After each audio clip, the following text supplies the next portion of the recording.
This is the White Coat Investor Podcast, where we help those who wear the white coat get a fair shake on Wall Street.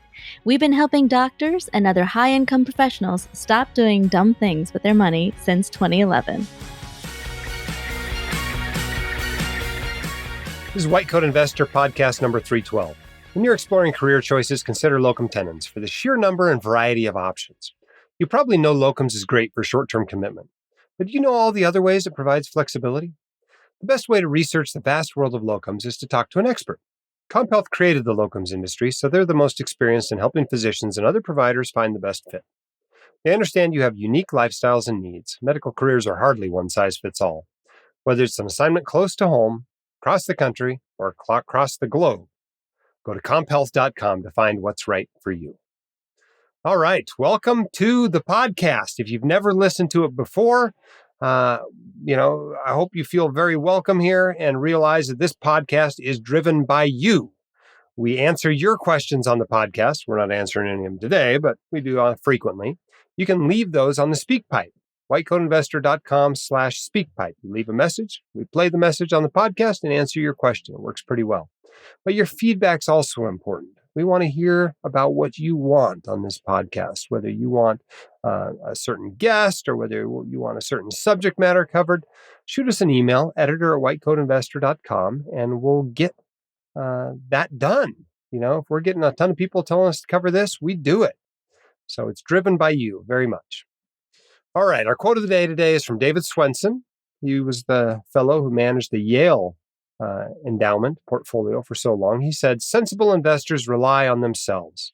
A strategy of professing ignorance and handing assets to a trained professional invites failure." That's kind of an indictment of his own industry, but there's a lot of truth there. All right. Speaking of education and becoming, smarter about this finance stuff, we try to encourage people out there to educate each other, whether you're educating your students, your trainees, your peers, whatever. We want to reward those who are doing this fine work. I absolutely cannot get out there and give a talk at every residency, at every medical school in the country.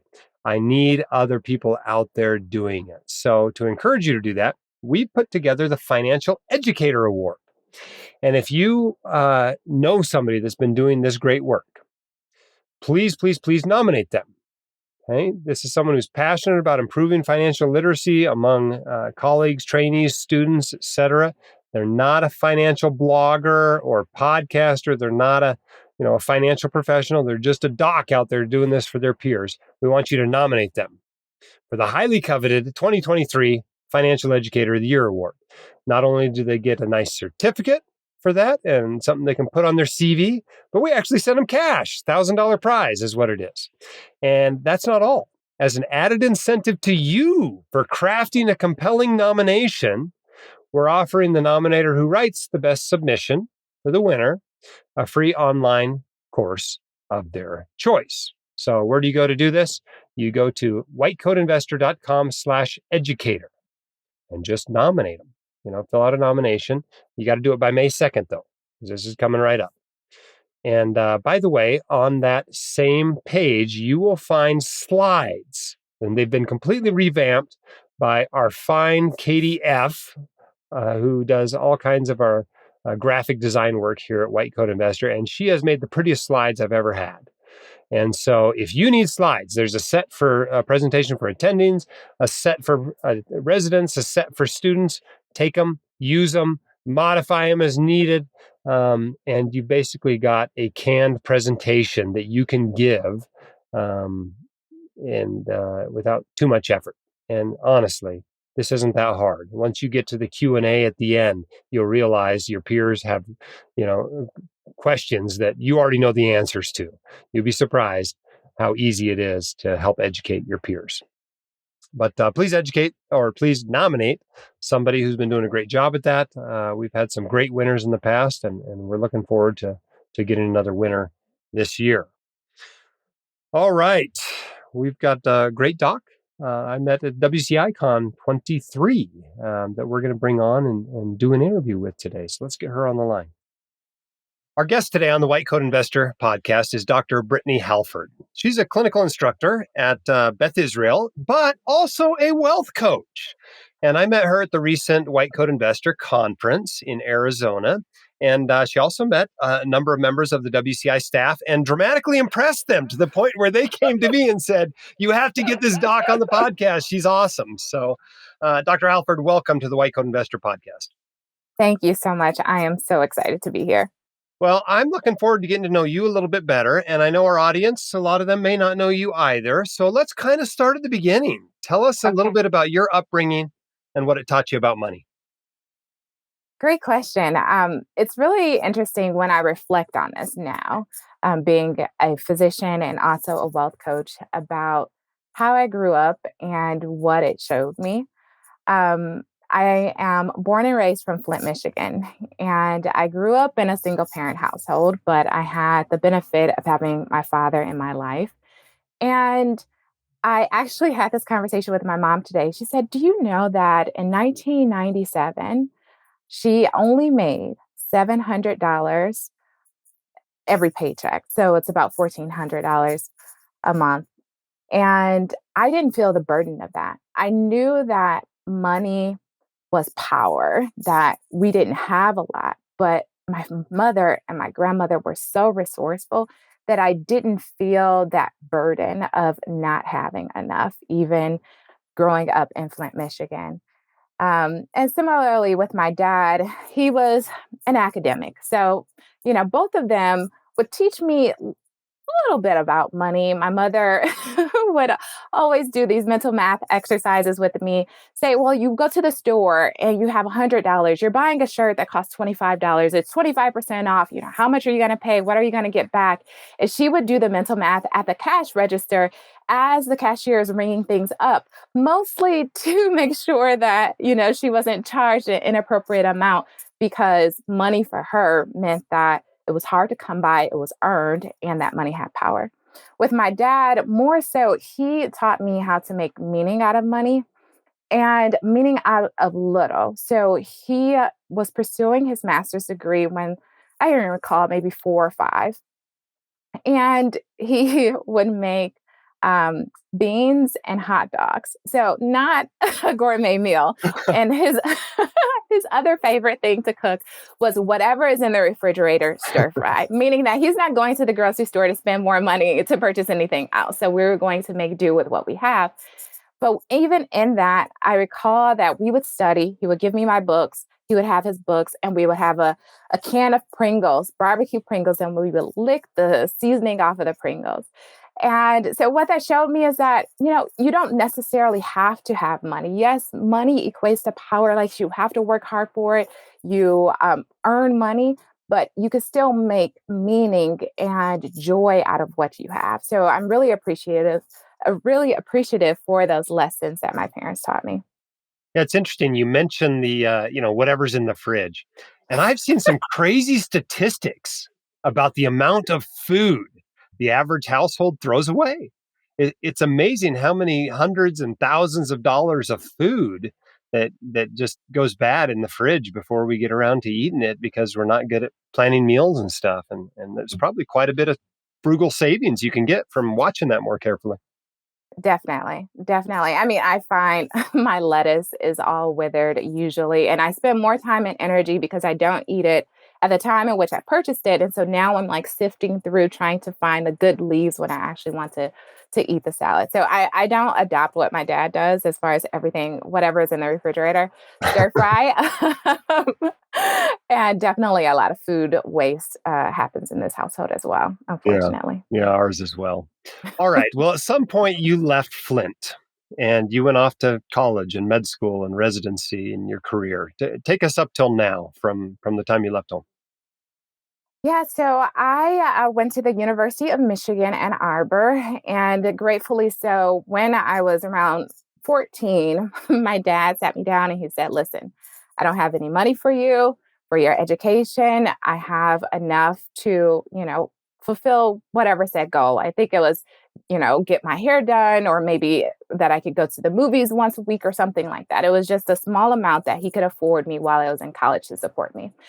So I knew at that time that it was on me and that it required me to do well in school and to apply for scholarships. So I applied for a lot of scholarships. Now, when I think about everyone and how much we totaled at the end of high school, I was not the highest earner for scholarships, but I had enough to pay for most of my college education. And when I graduated from the University of Michigan, I had only $10,000 of student loan debt remaining, which was fantastic. I applied to be a resident assistant and was able to pay for room and board that way, was able to study abroad. And my mother, again, she likes to hold on to things, let's just say. So she showed me an essay that I had written when I was in college and why I wanted to study abroad. And I wrote the essay asking for funding for that study abroad um, semester.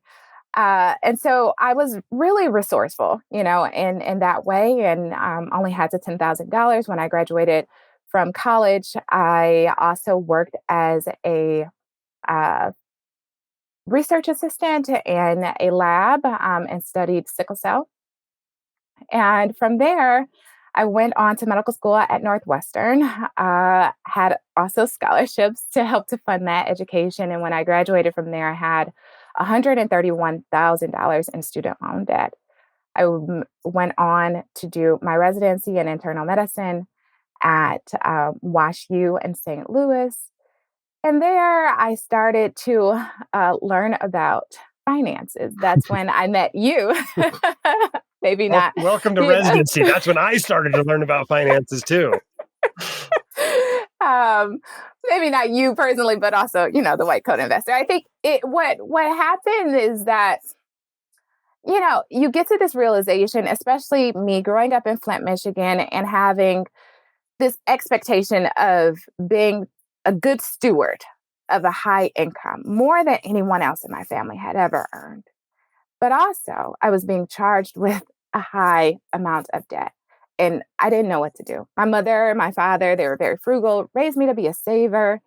So I knew that I could do that, but I didn't know what else. And I knew that it required more than that to build wealth, to build generational wealth. So, did PSLF as everyone wants to do, and then started to get anxious. Once I graduated from residency, paid it all off, and I started my position as a hospitalist at Emory University.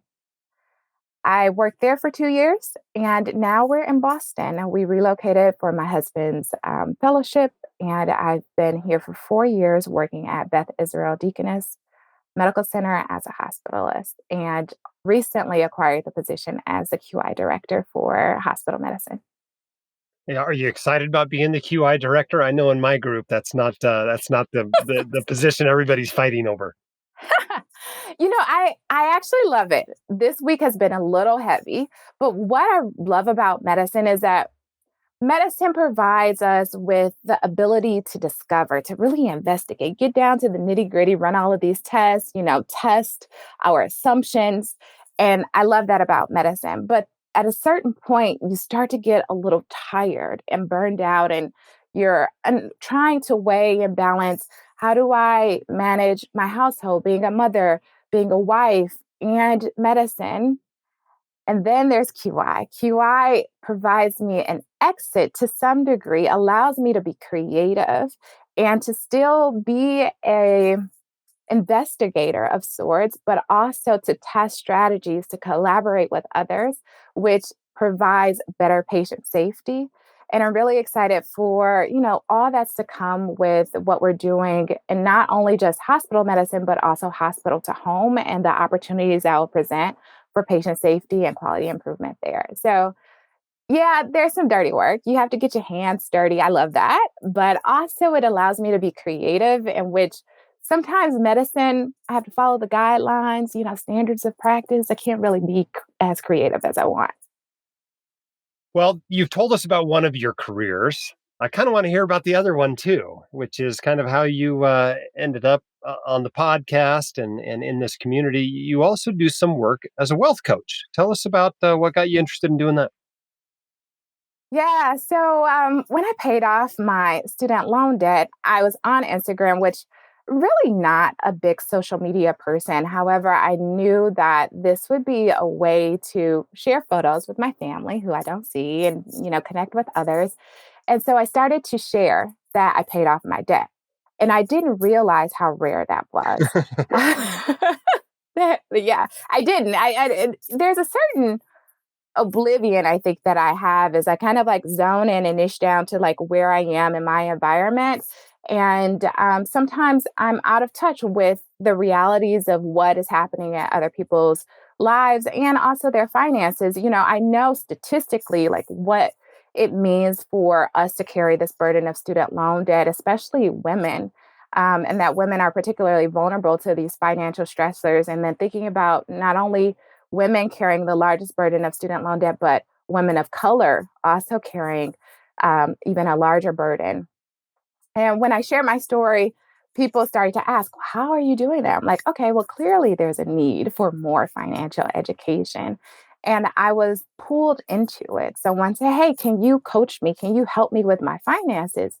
And when the opportunity presents, then, you don't, well, you can say no, but I did not want to say no to that opportunity because I knew that on the other side of that, that there was major impact that would not only impact me and my family, but would impact the lives of others. So I started the company More Joy, More Wealth as a wealth coach for women in healthcare. And I educate and empower women to pay down their debts, to invest and save with tailored money strategies by focusing on joy. And joy is essential because we're tired, especially working in healthcare as mothers, as wives, serving others. And sometimes we forget to serve ourselves.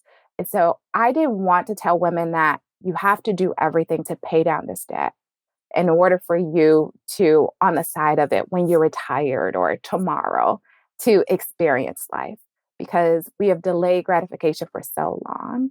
And I also know from growing up in Flint, Michigan and losing too many family members too early that tomorrow is not promised. So I started as a wealth coach and have been doing this since 2021. And I love it. I really love it to present an opportunity to create space for women to have these conversations in which they can absolve themselves of the guilt, the guilt that they carry from, not managing their money correctly. Or a lot of the women who I coach are also mothers, the guilt that they carry from not being able to provide for their families sufficiently in the way that they actually desire. And once we are able to resolve them of that psychological cloud, then we get really strategic. And I teach them like the fundamentals of finance. I teach them how to use their money to benefit them and to serve them and to make their money work harder for them than they do for it.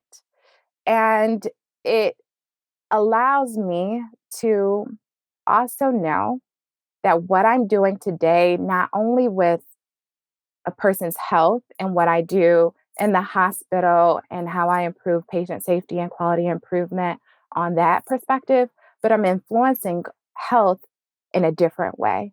Because when women have more money, they're able to invest in better communities, better living situations, better education for their children. And all of that influences their health and the health of our community.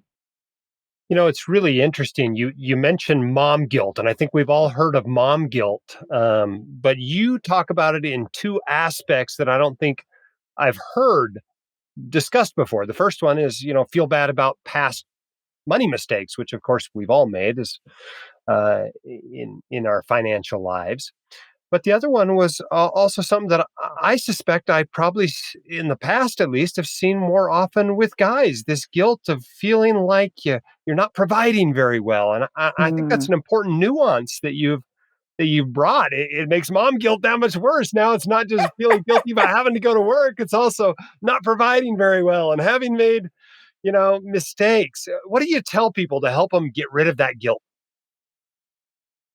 Well, It's individual. But I think one of the things that I do that I work through with my clients is I have them reflect on their own money script and their own money background. And that has been imperative to understand who we are, what we value, the perspectives that we have, because they're all filtered through our lens of our upbringing. And I had a client recently when we were going through this exercise. She shared with me that her father, like you mentioned, was a provider. He worked a lot. And although he was frugal, whatever the children desired, he provided to them. And she adopted that same perspective of love that, oh, I need to give my children whatever they want. And by doing that, she racked up a lot of consumer debt. And so one of the ways that we work through that is for her to also reflect on some of the non-monetary moments of her upbringing that she really valued, some of those meaningful moments that she created with her father, and to dive down deep into the characteristic of that and to understand that she could still create those moments without providing her children with a gift, a new cell phone, a new computer, whatever it is that they want. And once we were able to shift that perspective, then she was able to understand that it's okay if I cannot buy them whatever, fulfill every single desire, because I'm still giving them love, nurturing, attention in a meaningful way. And that has been transformational for that individual client, thinking about the desire to provide um, in a way that her father did, and mitigating that with other ways in which she could build wealth. And knowing that by choosing to love them and not spending and not creating more debt, that she actually is providing better and more for them in the long run. So it's just a shift of perspective, but there's a lot of money trauma that we all experience. And even for myself, going back and reflecting on my upbringing, I shared that money is power. And I do believe that's not in with the same definition, giving it the same value as I did before. But as I think back to the decisions that I make, and even the decisions that I make now, because it's ingrained in my subconscious, is that sometimes I elevate the cost of something more so than the value that it's going to provide to me. And I will tell myself that, oh, you can't do this. You can't afford this. Well, actually, affordability, like there's some latitude to that, right? And I understand now that the cost is what is the price that someone else has assigned to that. And they have incorporated different factors to compute that dollar sign. Maybe, if it's a business, their overhead, cost of production, the contractors involved, the time that they spend. But the value to me of that product may be just worth millions. And it may cost $5, it may cost $500. And now I'm able to appraise the value to me personally of said service or good and use that in my decision making. Awesome. Well, here's the plug, morejoymorewealth.com. That's where you can go if you're interested in hiring Brittne. Just by way of disclosure, we don't actually have a financial relationship. She's not a paid advertiser on this show. A true guest. I'm trying to get better this year at making sure I'm disclosing all those sorts of relationships. So, it's interesting. I was looking at your profile on there, your bio, whatever it was, and found out that your favorite flavor of ice cream is honey and lavender. Where do you buy honey and lavender ice cream? I mean, that is not on the shelves of my store here in Utah, I'm positive. Not at all. It's not, in Walgreens, Ben and Jerry's flavor. So when I was in Atlanta, I enjoy running. And we actually did the 5K together at the conference. And one day in Atlanta, I was running by, and I have a sweet tooth. I ran by this ice cream parlor, Queen of Creams, and I tried the lavender and honey, and it was fabulous. It was just enough sweetness, but it was also very mature.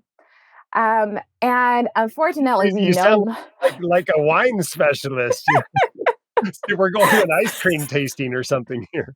So the reason why I said that it was very mature because I've had other honey and lavender flavors, and I'm not going to offer the name of the company that I don't like. But it tastes more like Fruity Pebbles. They're Saturday mornings, of course, get a big bowl, big spoon, dive into some Fruity Pebbles. But that's the expectation that you're just going to get diabetes in a bowl in that one instance.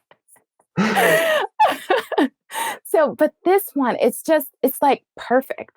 And unfortunately, we don't live in Atlanta anymore, but Salt and Straw is a company where you can order like literally, I think it's like 12 pints of ice cream at once. And my husband surprised me 2 years ago with a big box. I'm like, what is this big box downstairs? Couldn't carry it up. Like, what is this? It's a little chilly.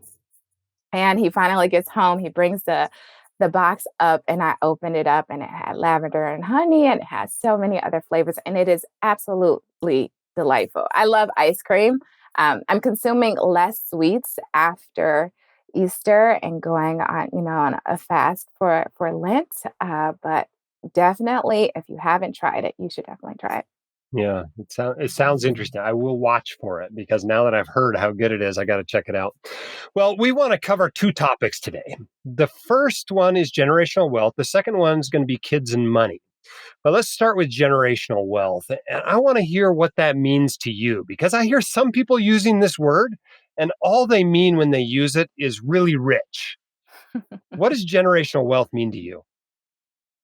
So when I think about generational wealth, it really has three components. One, it does have the financial assets. So being maybe not really rich, but having something to pass down. And also financial acumen and wellness. And the reason why I include the wellness is because in my work as a physician, in my work as a money coach, and as a mother, my own, when we have not tapped into our emotional well being, our social well being, our physical health, our spiritual health, and also the financial health, that we most likely will use our money to fulfill those unmet needs. And so it's imperative that we teach our children how to nurture themselves holistically so that they actually don't use and consume the money in a way that is non-productive. The financial assets and the financial acumen go hand in hand. If you pass down all of those really rich assets to your child who has no idea how to manage them, then they're going to squander, and not be a good steward over that money. I read a statistic that 70% of wealth is actually lost in the first generation and 90% the generation thereafter. And I personally, what I'm building today, I want my children to continue to carry on. That's the legacy. So that is the purpose of me exchanging time and energy, increasing my financial acumen so that I can build options for them and for the generations that come.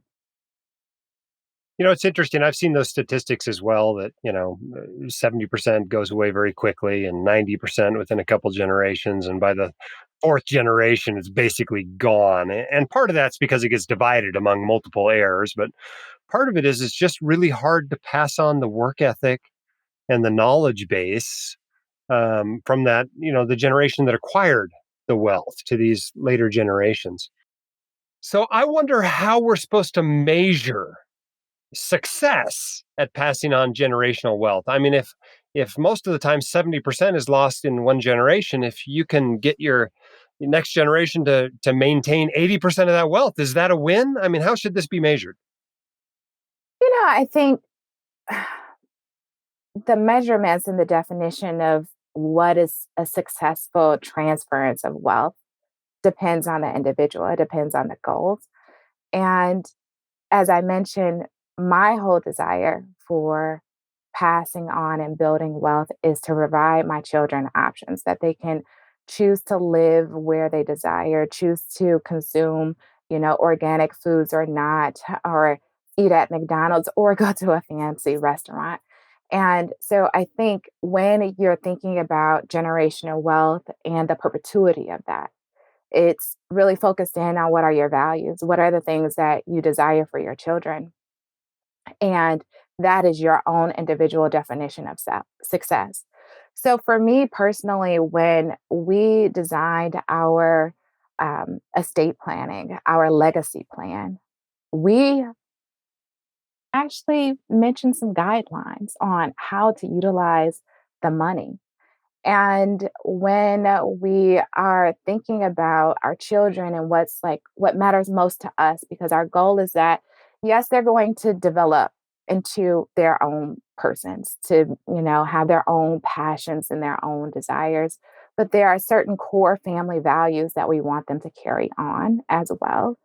And we wrote those down specifically in our legacy plan. So, one of them is that we want them to be good stewards of their money. We want them to have charitable giving. And so, we actually have outlined that starting at middle school, excuse me, we want them to attend some type of financial course or have some type of financial curriculum on an annual basis to build up that financial acumen.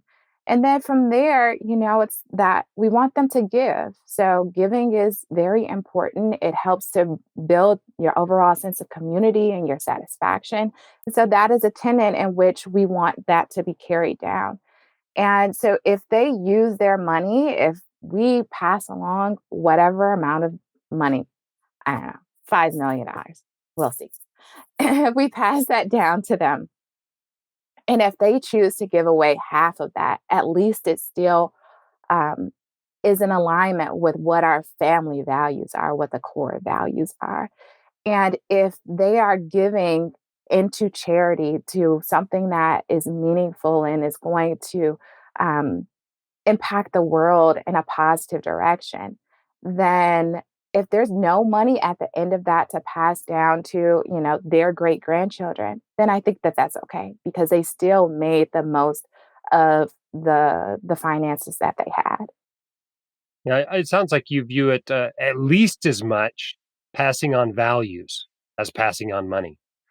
You're talking about your family views on money and how it should be used, and this kind of steward mentality, and I find that's awesome. I think that's pretty cool and very refreshing because I think a lot of people aren't thinking that way. They're thinking mostly about making their kids rich so they have it easier than they had it. Speaking of Yeah. which, what I worry about is there too much? Is there such a thing as too much generational wealth? Do you think that you can give them too much? Yeah, I think the risk or the concern that we all have is, stifling their ambition, their desire to, make meaning out of their purpose. So I think in some regards, there can be too much if you give them everything that they are not able to develop themselves into responsible human beings. And so how we've outlined it in our plan is for their college education that we would pay for whatever the average amount is for the state school in the state that they're currently residing in. And upon graduation, then we'll pay off the rest. Because, of course, we want to give them options. We want to give them opportunities that we ourselves do not have. And so, at each phase of their life, as they matriculate to graduate school, as they go on to, get married and purchase their first home, we have it outlined as far as how much we would actually cover of that expense. So we don't cover everything. That gives them something still to work for. That gives them some reason to understand how money actually works. Because when you think about financial literacy, it actually has two components. It has the knowledge, but it also has the utilization, the application. And we know, like from our medical training, when we exited medical school, we had a lot of knowledge. We could tell you the coagulation cascade, but we could also not tell you how to reverse a coagulopathy or how to dose warfarin.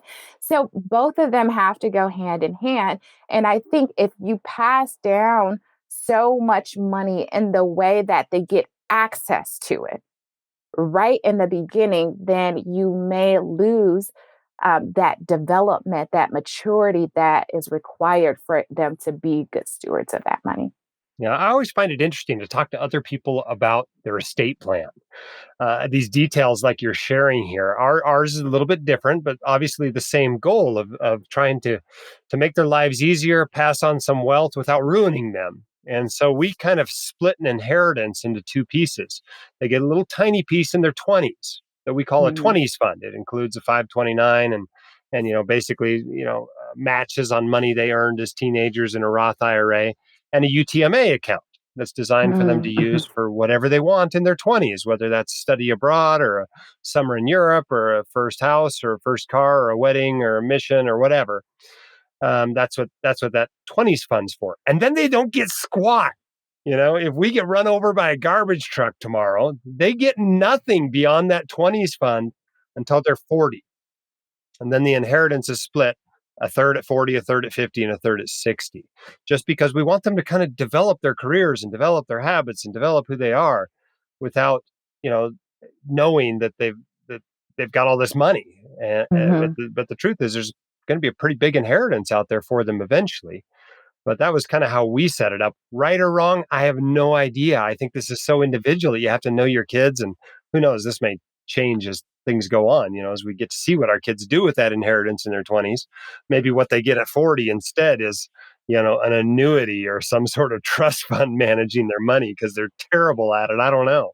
We'll find out. But the other thing I think about when I hear generational wealth is you read about this, in the news or you see things about it, and people are talking about it as being a bad thing, that this is keeping the rest of our society down somehow, that this is a problem, right? That wealth is staying in these families that become wealthy and then it stays in the family. What's your response to that sort of criticism of this idea of generational wealth? Well, I think the criticism is focused at an individual, is not focused at the system. And when I reflect on just the wealth gap in general, the wealth gap for Black Americans compared to white Americans, recently read a Bloomberg and CNBC article that in 2022, Blacks had the greatest increase in their wealth. But when you look at that from like a more granular perspective of what are the components of wealth in the Black demographic and in the white demographic, what you saw is that Blacks were less likely to invest in stocks, higher earning assets, and they had more pensions and also a little less real estate. And so when you think about the perpetuity, this passing down of generational wealth, I think when you only direct those comments towards an individual, we forget about all of the systematic structures that have been put in place to enable that. And that's really where the focus needs to be if we want to create a world that's going to be more equitable. So, if my children have X amount of dollars because my husband and I worked really, really hard and we were good stewards, and they're able to use that money to create better options for their family, then that's okay. As long as the environment in which we were able to create that wealth, the avenues, the expertise, the strategies that we were able to leverage in order to build on that, um, then there should be no shame, guilt, negative reflection on us that or on my children to have received that. But I think we just need to start to direct attention towards some of the system problems that really are ingrained and weaved into the network of who we are as Americans and how structures and institutions operate, and to make things a little bit more equitable so that everyone has a fair chance of building wealth. Yeah, it's interesting. We talk about these sorts of things so often, and about how bad it is that some people have this privilege. And yet at the same time, we all turn around and try to pass on just as much privilege as we can to our own kids, and it's a disconnect between what we want as an individual family and how that affects society as large. And I think that's something we're going to continue to struggle with for some time for sure. You know, uh, think back, neither you nor I had a lot of wealth passed to us. We didn't receive a lot of generational wealth. What do you think your life would be? How do you think your life would be different if you had received that? And is that a good thing, or do you think that'd be a bad thing for you? I definitely think my life would be different. I can't say if it would be good or bad if I had inherited, X amount of dollars, even if it was just 200,000 to pay off my medical school education. But what I do know is that the fact that I did not have that generational wealth, it helped me to really hone into what matters most to me so that I can spend my money on that to create a life that is most fulfilling with what I have. It also was the impetus for me to gain this financial acumen that now I'm able to leverage to create a business to pass on to my children to help to create wealth for our family, like my nephew, my aunts, even my mom now, she's like, well, Brittany, what do you think about this with my retirement? And so, we're able to use that. I don't think that I would have had that because there wouldn't have been that pressure. Like there was a pressure, there was an urge, an actual need that I needed to fulfill. And so therefore, information and execution and refinement helped me to build that mastery. But if that impetus was not there, then I think I would still be okay, maybe with my money because I was raised to be frugal. But the expertise that I have and the understanding that I have, I don't know if it would be present.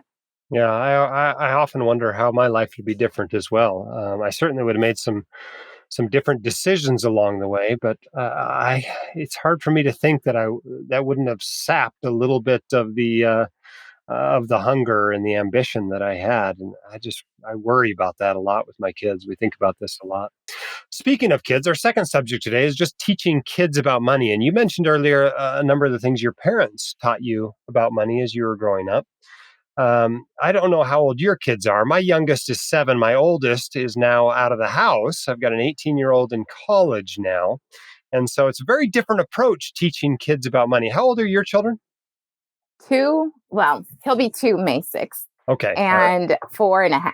So Okay. still fairly young. So what have you taught your kids so far about money at those tender young ages? I haven't taught Kevin Jr., we call him KJ. Uh-huh. He hasn't learned anything about money yet. Well, maybe the word money. He knows the word money. That's about it. But with Brooke, Don't put it in his mouth. That's all he's learned so far, huh? we have play money, and he definitely has chewed and probably digested some fake money. um, with Brooke, what we have started to teach her is I give her, $5. And okay, Brooke, you can go to the grocery store. You can use this $5 to purchase whatever you want. And I actually have a video recording of her looking at all of the options. And she still doesn't know just quite how to put the decimal point and incorporate that into her decision making. But she knows the hierarchy of numbers that, okay, well, 1 is less than 5. So if I have $5, then I could probably purchase this. So we go through that exercise when we're at the store and I let her purchase whatever she wants and to give the money to the cashier to understand that there's an exchange here that's occurring. You're giving him money in exchange for this gum. And so you're using the money to acquire something that you desire. And that money is just the tool that we're using for this exchange. She could be exchanging something else, I'm sure they do it all the time at school. Okay, I have pretzels. Well, I have apple slices. Let's do this trade or whatever in the bartering. And I've also started to teach her about budgeting. So one example is we're in the car to go to Trader Joe's and she absolutely loves flowers. So she's like, Mommy, can I get flowers from Trader Joe's? Sure, Brooke, but your budget is $5.99. A pretty tight budget. I understand. She's like, well, mommy, why do I need a budget?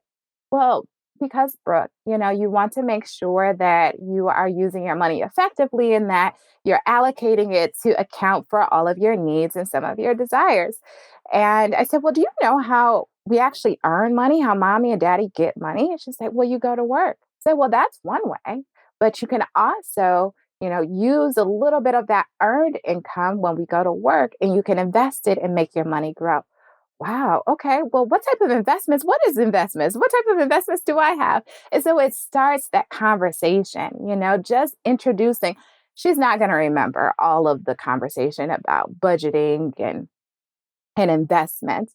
But what she will start to learn is that that's going to be the foundation. So maybe she takes one word or one idea from that conversation and we can continue to build upon it.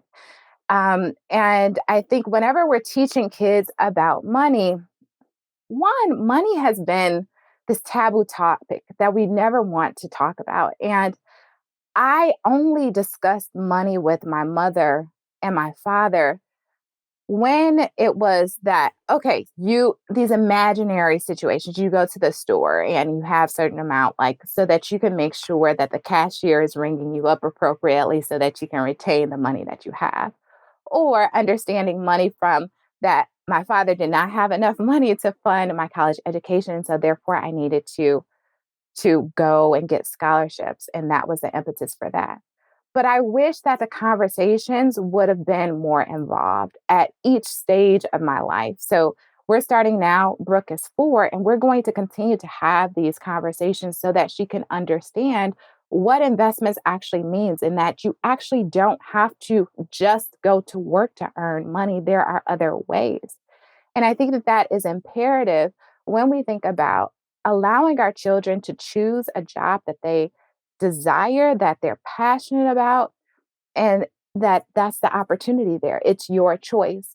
You're not obligated to do this, to exchange your time and energy for that money because you don't have any other options afforded to you.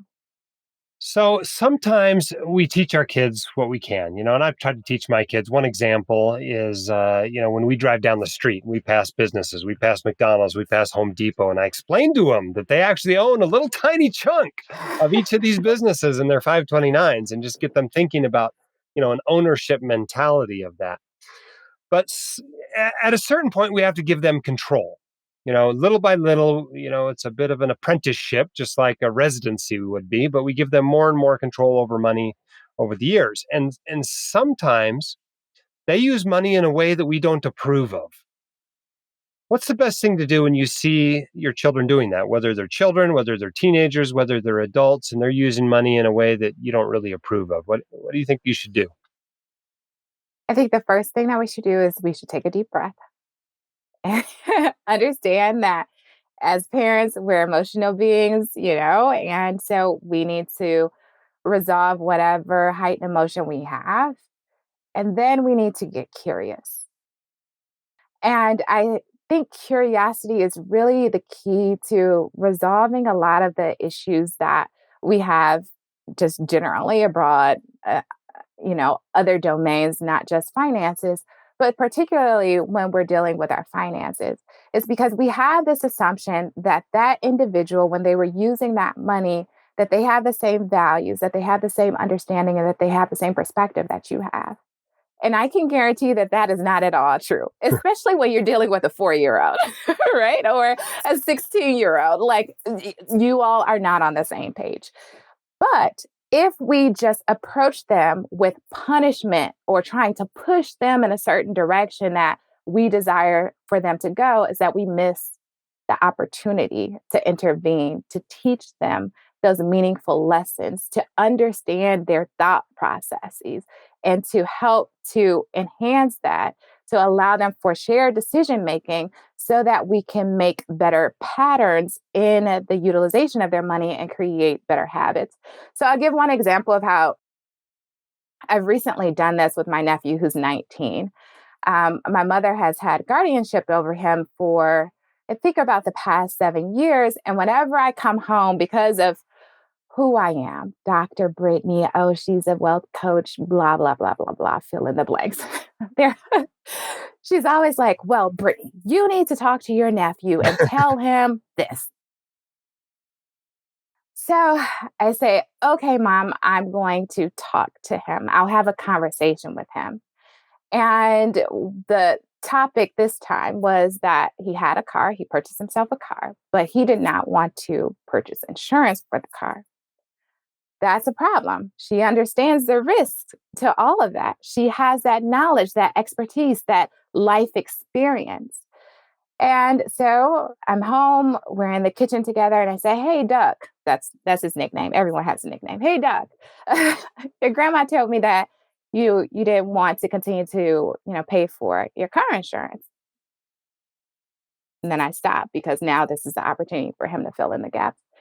And he says, yeah, Aunt Britt, when I get my check, I only make X amount of money. And so if I were to pay the car insurance every month, then that means that I have no money left. And the car is actually not that valuable to me if I'm only going to work just to pay for the car insurance and I can't afford the gas or I can't afford to go anywhere else. And then he started to talk about the risk. Well, the value of the car is this. If I get in an accident with the type of insurance that it is in Michigan and blah, blah, blah, blah, blah, then, the numbers really don't work out in my favor. If I had approached that conversation with just like, well, you need insurance, Duck, like you can't drive if you don't have car insurance, then I would have missed out on all of the factors that he incorporated into that decision that he made. That I would have missed understanding where are the opportunities to fill knowledge gaps and to bring him closer to a better point of decision making. And so after speaking with him, I said, okay, I get it. I understand. How about, we meet halfway? You pay a month, half of your insurance, I pay half of your insurance because my goal is to make sure that you're protected, that, if you get into an accident, you're liable, whatever the case may be, that one, you're protected, but also your future is protected, your future wealth and your assets and all of that also has that protection. And so that was just a really meaningful way for me to just get curious, for me to use open-ended conversation to intervene, to enhance, and to also let him know that I care about you. I care about what you desire. I care about what you value. And my whole goal is to make sure that you're protected, that you're acting responsibly. And from his computation, there was some of that was factored into his decision making. And he just needed me to help to bring him along. And I think if we don't do that with our children, if we don't allow them to participate in the decisions that they're making and we're just punishing and pushing, then we miss that opportunity to help them to be the good stewards, to develop that maturity that they need in order to manage their money effectively. That is some great advice. Because until you're in their shoes, you don't understand why they're doing that. And that applies, obviously in the emergency department, I interact with people from all flavors of life, and I get parents coming in and Junior's got a drug problem or something. And they want me to fix the drug problem in the ER in the next 2 hours, or want me to lock him up into some sort of drug rehab, which of course I don't have the power to do. And it's amazing when you go in and talk to the kid alone, what he's struggling with, what he wants, what his concerns are, how he sees the drug use. And it's eye-opening to try to bring them together in a way that's going to do the most good, that is actually going to work. Because even if I was able to lock him up for 72 hours, because somehow he was also suicidal or something, that's not going to solve the drug problem by itself until he wants to change. So it's great to get them involved and really understand where they're coming from. I think that's fantastic advice. Well, our time is starting to get kind of short, but I wanted to give you a chance. 30 or 40,000 people are going to listen to this podcast by the time all is said and done. What have we not talked about today that you think these white coat investors should know? I know many of the white coat investors are very in tune with their finances and they're focused on enhancing their financial literacy.